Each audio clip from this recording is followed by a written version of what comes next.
Luiz Inácio Lula da Silva, more commonly known simply as Lula, was born on October 27, 1945, in Cetis, a small rural town in the state of Pernambuco in northeastern Brazil.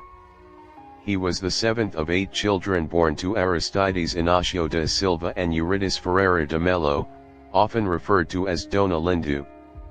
His parents were poor sharecroppers who struggled daily to feed and clothe their children. Lula's childhood was marked by severe poverty, hunger, and deprivation. At just a year old, his father abandoned the family and moved to São Paulo, where he lived with another woman, leaving his mother to care for the children alone. Despite these harsh circumstances, Dona Linda remained a figure of strength and resilience, instilling in her children the values of dignity, hard work, and perseverance.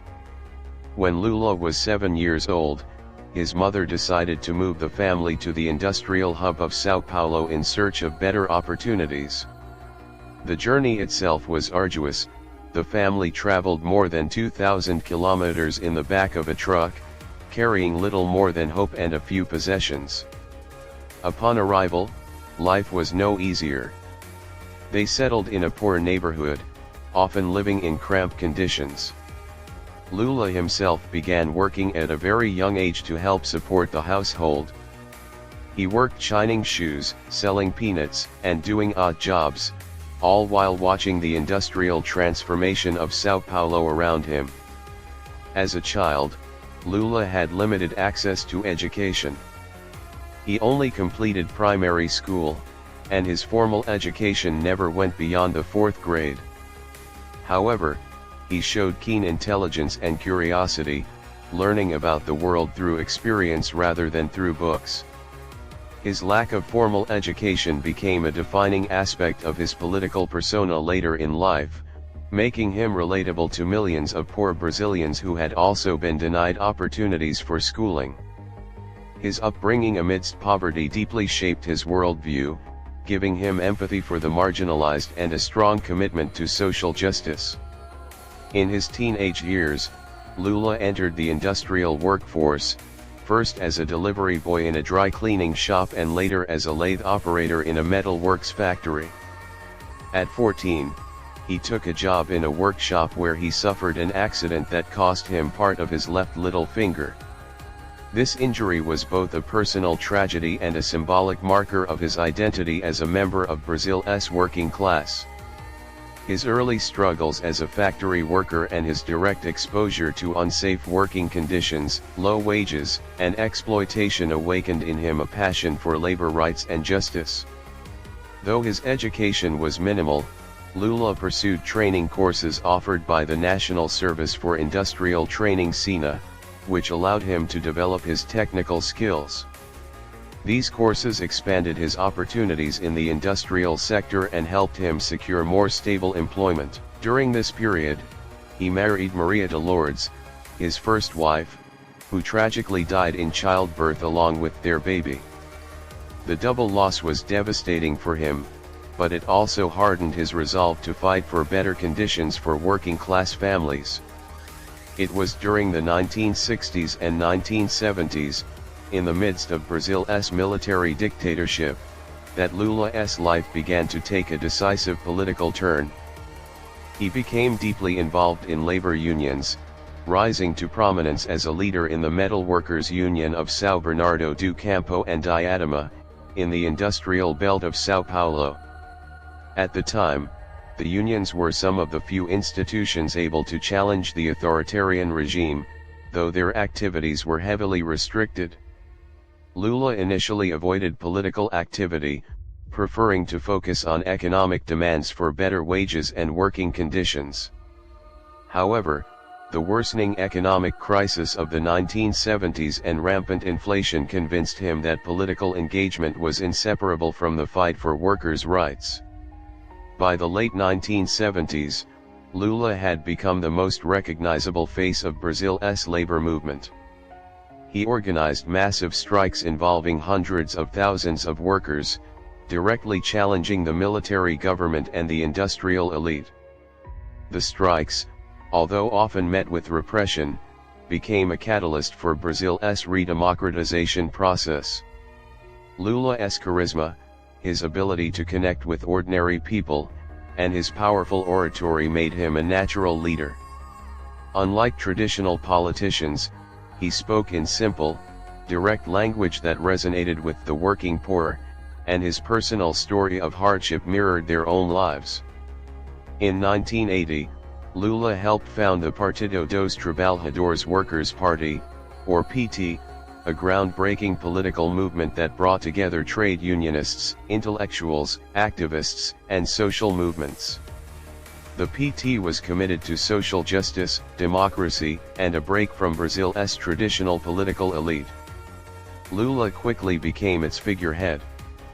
He ran for political office several times, losing presidential elections in 1989, 1994, and 1998, but each time he gained greater national prominence. His repeated defeats were in part due to his opponent's success in portraying him as too radical and a potential threat to Brazil's economy. Nevertheless, Lula continued to evolve politically, moderating his positions and adopting a more pragmatic stance. In 2002, after decades of struggle, Lula finally achieved victory and was elected president of Brazil. His election was historic. The son of illiterate parents, a man with little formal education and a background as a factory worker, had risen to the highest office in the land. His victory symbolized hope and possibility for millions of impoverished Brazilians. As president, Lula pursued a mix of progressive social policies and prudent economic management. His government launched the famous Bolsa Família program, which provided direct cash transfers to poor families on the condition that their children attend school and receive vaccinations. The program lifted millions out of extreme poverty and became a model admired internationally. Lula also presided over a period of strong economic growth, fueled by a commodities boom, increased foreign investment, and rising domestic demand. His administration reduced inequality, expanded access to education and healthcare, and gave marginalized communities a greater voice. On the international stage, Lula elevated Brazil's profile. He positioned the country as a leader of the global south, strengthened ties with Africa and Asia, and played an active role in international negotiations on climate change, trade, and peace.